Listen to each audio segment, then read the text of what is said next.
जमपुर की गलियां दिन में शांत लगती थीं, मगर शाम होते ही वहां रौनक उतर आती। कहीं बच्चों की हंसी, कहीं औरतों की चुगलियां, कहीं सब्जी वाले के आगे भीड़ और चाट की दुकानों पर मसाले की खुशबू। शहर में सब कुछ था, पर हर शाम लोगों का दिल गली नंबर 4 के कोने पर ही बसता था, क्योंकि मटन मलाई टिक्का की खुशबू सबको वहीं खींच लाती। गली नंबर 4 के कोने पर एक छोटा सा ठेला था। ठेले के पीछे खड़ा रहता था एक दुबला पतला लड़का। नाम था विवान। चेहरे पर थकान, आंखों में जिद और हाथों में ऐसा हुनर कि लोग एक बार खाएं तो फिर वापस आए बिना रह ही नहीं पाते। विवान का कमरा बहुत बड़ा नहीं था, पर उसकी दुनिया एकदम साफ सुथरी थी। पास में रखे मसालों के डिब्बे उसकी दुनिया थे और एक अलग डिब्बा जिस पर उसने खुद लिखा था, मलाई मिक्स, कम डालना। विवान और उसकी मां कमरे में बैठे थे। बेटा, आज फिर बाजार? विवान ने गर्दन हिलाई। हाँ माए, शाम तक ठेला नहीं लगा तो घर का चूल्हा कैसे चलेगा? मां की आंखें कुछ देर के लिए खाली हो गईं। तेरे पापा होते तो तुझे ऐसे उधार मांगते नहीं देखते। विवान ने सांस खींचकर कहा। माई उन्हीं की सीख है। उन्होंने कहा था, खाना बनाना सिर्फ काम नहीं, इज्जत है। मटन मलाई टिक्का उनकी पसंद थी। बस एक बात याद रखना, किसी का हक मत मारना और अपने मसाले किसी के हाथ न लगने देना। जमपुर में लोग अच्छे हैं, लेकिन हर कोई नहीं। विवान मुस्कुराया, झोला उठाया और मां के पैर छूकर बोला, दुआ कर देना माई, आज भीड़ अच्छी रहे। ऊपर वाला तेरा भला करे। नया बाजार की तरफ जाते हुए विवान को रास्ते में हर दुकान की शाम वाली तैयारी दिखती। बर्गर वाला बंटी तवे पर मक्खन घुमा रहा था। साड़ी वाली दुकान की मालकिन माया दुकान के बाहर नई साड़ियों को सजा रही थी। और आगे बढ़ते ही कसाई की दुकान। वहां बैठा था फर्रुख मियां। फर्रुख मियां की दुकान नई थी, एकदम नई। बस कुछ ही दिन पहले उसने ये जगह ली थी। दुकान पर अभी भी तख्ती चमकती थी। फर्रुख मियां खुद भी नए नए से लगते, पर आंखों में हिसाब किताब की तेजी थी। विवान ने नमस्ते किया। फर्रुख मियां ने मुस्कुराकर जवाब दिया, आ गए विवान, आज कितना चाहिए? विवान थोड़ा झिझका। आज 2 किलो देसी मटन दे दीजिए, और हाँ, थोड़ा बढ़िया वाला टिक्का के लिए। फर्रुख मियां ने भौं उठाई। 2 किलो? रोज तो 1 किलो ले जाते थे, आज क्या शादी का ऑर्डर है? विवान ने हंसने की कोशिश की। नहीं मियाँ, बस लोग बढ़ गए हैं। कल रात आधी गली मेरी खुशबू सूंघती रही। फर्रुख मियां ने हंसकर कहा। हाँ भाई, तुम्हारा मटन मलाई टिक्का नया बाजार में चर्चा बन गया है, लेकिन पैसे? तुरंत विवान ने कहा। शाम को दे दूंगा मियाँ, आज पक्का। कल भी कहा था, पर आज जरूर। फर्रुख मियां का चेहरा सख्त हुआ, फिर नरम पड़ गया। देखो, मेरी दुकान नहीं है, मैं भी उधार से नहीं चला सकता, लेकिन तुम भी मेहनती हो। आज दे रहा हूं, पर कल से हिसाब बराबर चाहिए, समझे? समझ गया मियाँ। फर्रुख मियां ने अच्छे टुकड़े चुने, काटे, फिर पैक करते हुए धीमे से बोला। एक सलाह दूं? विवान ने पूछा। क्या? लोगों की भीड़ बढ़े तो खुश होना, लेकिन नजर भी बढ़ती है, और कुछ लोग स्वाद से नहीं, जलन से जीते हैं। विवान ने सिर हिलाया। मैं सावधान रहूंगा। मटन लेकर लौटते वक्त विवान की मुलाकात होती है किशोर से। किशोर वही था जिसे पूरा बाजार किशोर भैया कहता था। उसके पास छोटा सा ग्रिल्ड कॉर्न का ठेला था, भुट्टा सेंक कर देता, ऊपर नींबू मसाला लगाकर। किशोर ने पैकेट देखा तो बोला, ओहो, आज तो भारी माल है। विवान हंसा। आज 2 किलो है, लगता है भीड़ बढ़ेगी। किशोर ने हाथ में भुट्टा घुमाते हुए कहा। बढ़ेगी तो सही, लेकिन ध्यान रखना विवान, ये नया बाजार है, यहाँ तारीफ भी तेज होती है और काट भी। तू अपना ग्रिल कभी अकेला मत छोड़ना। विवान ने पूछा। किससे डरूं? मैं तो किसी से उलझता ही नहीं। किशोर ने एक तरफ इशारा किया। दूर चौराहे के पास एक और ठेला था, वहां लालित खड़ा था। लालित तंदूरी चिकन का बोर्ड लगाकर बेचता था, पर उसका स्वाद उतना जमता नहीं था। फिर भी उसकी दुकान पुरानी थी, पहचान थी। धीमे कहा, ललित देख रहा है तुम्हें, और ललित अकेला नहीं है। विवान ने नजर उठाई। लालित की आंखें कुछ सेकंड विवान पर टिकी, फिर वो तुरंत मुंह फेर कर अपने ग्राहक से बात करने लगा। विवान ने सांस छोड़ी। मैं किसी का नुकसान नहीं चाहता, मेरा काम मेरा ठेला। किशोर ने मुस्कुराया। यही सोच ठीक है, बस सतर्क रह। शाम होते ही गली नंबर 4 में रौनक बढ़ती गई। साड़ी की दुकान बंद होने लगी, लेकिन उसकी मालकिन और आसपास की महिलाएं वहीं खड़ी होकर बातें करने लगीं। बच्चे दौड़ दौड़ कर गेंद उठा रहे थे। बर्गर वाले बंटी के पास कॉलेज के लड़के खड़े थे, पर उनकी नाक बार बार विवान के ठेले की तरफ मुड़ जाती। विवान ने ग्रिल पर कोयले सुलगाए। एक बड़े बर्तन में मटन के टुकड़े, दूध, मलाई, दही, हल्की सी काली मिर्च और अपने खास मसाले में मैरिनेट थे। पहली ग्राहक आई शांति आंटी, गली की सबसे तेज खबर रखने वाली। विवान बेटा, आज तो खुशबू ने सीधे घर से पकड़कर खींच लिया। विवान हंसा। आंटी 2 मिनट रुक जाओ, अभी पहला बैच निकाला नहीं है। शांति आंटी ने आंखें सिकोड़कर कहा। हर बार यही बोलता है, लेकिन सच कहूं, मटन मलाई टिक्का का रस तो ऐसा बनाता है कि घर की दाल भी शर्माए। विवान ने प्लेट तैयार करते हुए कहा। आंटी, आज थोड़ी चटनी ज्यादा डाल दूं? हाँ बेटा, और ऊपर से वो प्याज जो तू अलग से सेकता है। इतने में 2 छोटे बच्चे आ गए, गोलू और पिंकी। भैया, एक छोटा सा टिक्का दे दो ना, बस चखने के लिए। विवान ने नकली गुस्सा दिखाया। फिर तुम लोग रोज चखते चखते मेरी दुकान चला दोगे। गोलू बोला। भैया हम बड़े होकर आपके लिए फ्री में पोस्टर चिपकाएंगे। विवान हंस पड़ा। अच्छा चलो ये लो, पर गरम है, फूंक कर खाना। बच्चे टिक्का मुंह में डालते ही आंखें बंद कर लेते। पिंकी ने चिल्लाकर कहा। अरे ये तो मलाई वाला जादू है। 4 कॉलेज के लड़के आए। भैया 4 प्लेट, आज सेमेस्टर क्लियर। विवान ने कहा। ठीक है, लेकिन लाइन में रहो। एक लड़का बोला। भैया एक्स्ट्रा मलाई डाल देना और थोड़ा कम पैसे। विवान ने तुरंत जवाब दिया। कम पैसे? पढ़ाई में नंबर बढ़ाओ, रेट कम नहीं होंगे। सब हंस पड़े। ठीक है भैया, एक्स्ट्रा टिक्का दे देना बस। वो तो दे दूंगा। भीड़ के बीच एक आदमी आया, साधारण कपड़े लेकिन चाल में आत्मविश्वास। उसने लाइन में धक्का नहीं दिया, बस एक तरफ खड़ा होकर सब कुछ देखता रहा, जैसे गली नहीं कोई मंच हो और वो जज हो। जब भीड़ थोड़ी कम हुई वो सामने आया और बोला। 1 प्लेट मटन मलाई टिक्का। विवान ने कहा। जी। आदमी ने आगे जोड़ दिया। लेकिन वो वाला जो तुम अपने लिए बनाते हो।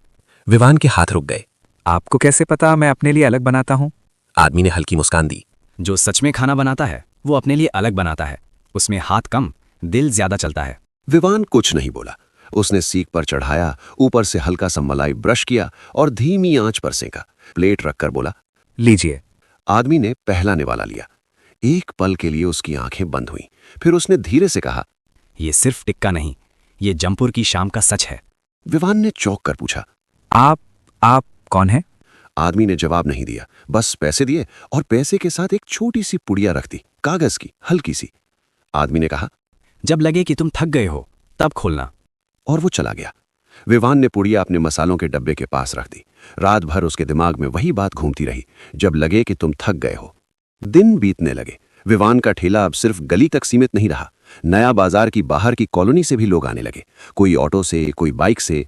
शांति आंटी अब 2 प्लेट की जगह 3 प्लेट लेने लगी, एक अपने लिए और 2 मेहमानों के लिए। कॉलेज के लड़के अपने सीनियर्स और जूनियर्स दोनों को लाने लगे।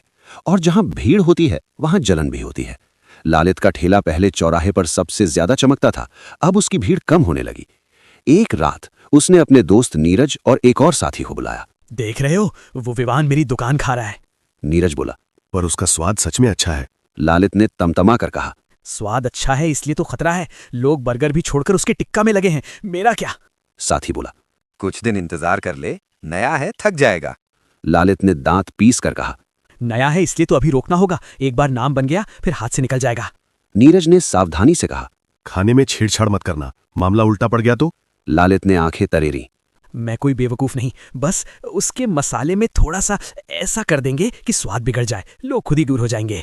उधर विवान के पास एक और नया किरदार आया, रागिनी। वो जमपुर में फूड स्टोरीज नाम से छोटा सा वीडियो चैनल चलाती थी। एक दिन वो कैमरा लेकर ठेले पर पहुंची। नमस्ते, आप विवान हैं? हाँ जी, आप? मैं रागिनी। लोग आपके मटन मलाई टिक्का की बात कर रहे हैं। मैं एक वीडियो बनाना चाहती हूँ, आपकी कहानी, आपके हाथ, आपकी शाम। विवान थोड़ा अचकचा गया। मेरी कहानी? मैं तो बस। रागिनी ने मुस्कुराकर कहा। बस यही तो, बस में ही सब छुपा होता है। चलिए कैमरा ऑन। उसने शूट किया। शांति आंटी ने कैमरे के सामने बोल दिया। जमपुर में अगर किसी ने असली मलाई टिक्का खाया है ना, तो वो यहीं खाया है। वीडियो वायरल हो गया।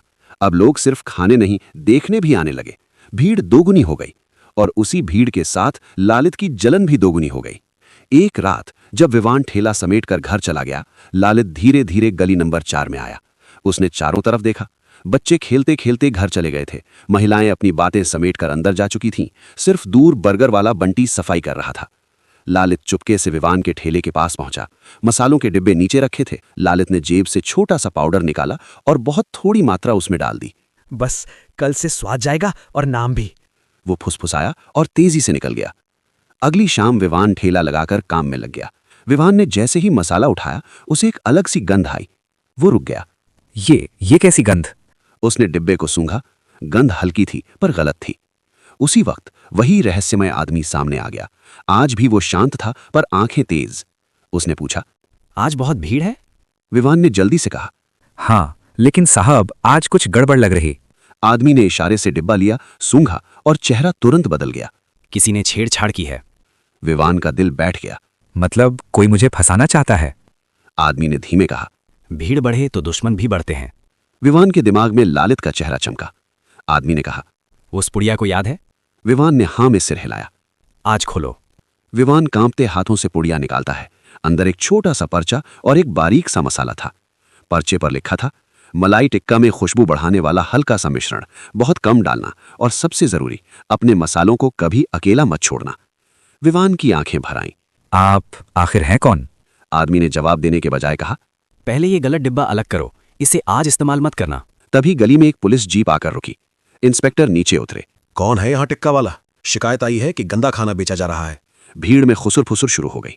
विवान का चेहरा पीला पड़ गया। साहब, मेरा खाना साफ है, आप जांच कर लीजिए। इंस्पेक्टर ने सख्ती से कहा। जांच तो होगी, और अगर गड़बड़ मिली तो ठेला जब्त। रहस्यमय आदमी आगे बढ़ा। इंस्पेक्टर साहब, जांच करिए, लेकिन एक बात, यहाँ किसी ने जानबूझकर छेड़छाड़ करने की कोशिश की है और डिब्बा अभी इस्तेमाल नहीं हुआ। इंस्पेक्टर ने घूर कर पूछा। तुम कौन? आदमी ने शांत स्वर में कहा। मेरा नाम देव है, मैं होटल चेन चलाता हूँ देश भर में, और मैं स्वाद की तलाश में घूमता हूँ। शांति आंटी तुरंत आगे आईं। इंस्पेक्टर साहब, ये लड़का हमारे मोहल्ले का है। साल भर नहीं हुआ, लेकिन एक दिन भी किसी को खराब नहीं लगा। झूठी शिकायत है। कॉलेज के लड़के बोले। साहब, आप चाहें तो अभी प्लेट चख लीजिए, हम पैसे दे देंगे। इंस्पेक्टर ने हाथ उठाकर कहा। ठीक है, नमूना लेते हैं। इंस्पेक्टर ने छोटा सा टुकड़ा चखा। उसके चेहरे पर अनचाहा सा भाव आया, जैसे वो तारीफ करना नहीं चाहता पर स्वाद मजबूर कर रहा हो। ठीक है, फिलहाल कोई गड़बड़ नहीं दिख रही, लेकिन सावधान रहो। और जाते जाते उसने कहा, दुश्मन अक्सर पास ही होते हैं। विवान और देव की नजरें मिलीं।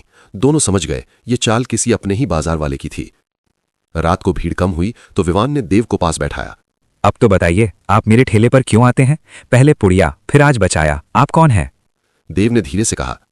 मैं वही हूँ जो देश भर में घूम घूम कर ऐसे स्वाद ढूंढता हूँ जो होटल के मेन्यू में नहीं मिलते, जो दिल से निकलते हैं। विवान ने कड़वाहट से हंसकर कहा। मैं तो बस गरीब। देव ने बीच में काट दिया। गरीब नहीं, तुम स्वाद के अमीर हो, और तुम जैसे लोग अगर दब गए तो देश का असली खाना मर जाएगा। विवान चुप हो गया। मैं तुम्हारी मटन मलाई टिक्का की रेसिपी खरीदना चाहता हूँ। इसके बदले तुम्हें 20 लाख और मेरे होटल में काम, पूरे देश में नाम। विवान का दिल तेज धड़कने लगा। 20 लाख उसके लिए सपना था, लेकिन उसकी मां की आवाज, उसके पिता की सीख और गली के बच्चों की हंसी सब एक साथ दिमाग में आ गए। विवान ने धीरे से कहा। देव साहब, मैं आपका सम्मान करता हूं, लेकिन ये रेसिपी बिकाऊ नहीं है। देव ने भौं उठाई। क्यों, पैसे कम है? विवान ने सिर हिलाया। पैसे का सवाल नहीं, इस टिक्का में मेरी माँ की दुआ है, मेरे पापा की मेहनत है, इस गली की शाम है, शांति आंटी की तारीफ है, इन बच्चों की आंखें हैं जो टिक्का खाते ही बंद हो जाती हैं, और उन स्टूडेंट्स की खुशी है जो पास होकर यहाँ आते हैं। मैं ये सब नहीं बेच सकता। कुछ पल सन्नाटा रहा। देव ने फाइल बंद कर दी, फिर हल्का सा हंस पड़ा। मैं उम्मीद कर रहा था कि तुम यही कहोगे। एक शाम लालित धीरे धीरे आया। आज उसके चेहरे पर अकड़ नहीं थी, आंखों में शर्म थी। वो विवान के पास खड़ा हुआ। विवान? विवान ने उसे देखा। हाँ? लालित ने सिर झुकाया। जो मैंने किया वो गलत था, मैंने तेरे मसालों में छेड़छाड़ करवाई थी। विवान की मां ने भी दूर से देखा। विवान ने शांत स्वर में पूछा, फिर आज क्यों बता रहा है? लालित की आवाज टूट गई। क्योंकि तूने मुझे पकड़ा नहीं, पुलिस को नहीं बताया। तू चाहता तो मेरी दुकान बंद करा देता, पर तूने नहीं किया। मैं अंदर से जल रहा था, पर अब समझ आया, धंधा बचाना है तो स्वाद बढ़ा, किसी को गिराकर नहीं।